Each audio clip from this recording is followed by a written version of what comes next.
SDG&E's days of powering San Diego could be numbered. Today, the City Council approved a short extension with the company, but ABC 10 News reporter Jeff Lasky has the drastic proposal that could bring the partnership to an end. San Diego Gas and Electric has been in charge of keeping the city's lights on since 1920. Now, 100 years later, some of San Diego's leaders say the time has come to consider ending that partnership. We're clearly frustrated that the SDG&E has seen that how vulnerable we are and has taken advantage of us. New City Council member Joe LaCava isn't happy with how SDG&E is negotiating its new deal with the city, a deal that was set to end in January. Had it expired, SDG&E would have had to keep the power flowing, but it could have stopped paying the city the tens of millions of dollars it pays now. That would have blown a serious hole in the city budget. New Mayor Todd Gloria wanted a year extension to work out a new deal. SDG&E only allowed 4.5 months.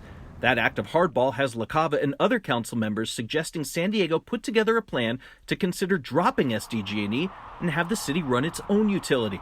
Councilmember Chris Cate says that could be a disaster for San Diego residents. That's something that I think is really out of the question. I don't think that's a prudent approach for the city to take because of the billions of dollars it'll cost to just get started, plus the liabilities that would be on taxpayers would be on the hook for. Cate hopes the extension approved Wednesday will allow the city to negotiate a better deal with SDG&E or for other companies to bid on the contract. LaCava believes SDG&E's tactics will likely keep competition from bidding, which is why he thinks a city takeover could be the best option. There's a lot of rhetoric that is trying to scare, I think, the mayor and the council that it is a non-starter.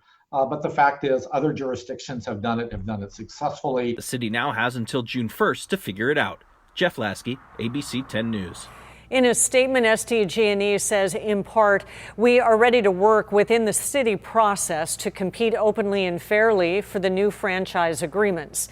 Our 4,400 employees remain deeply committed to serving San Diego residents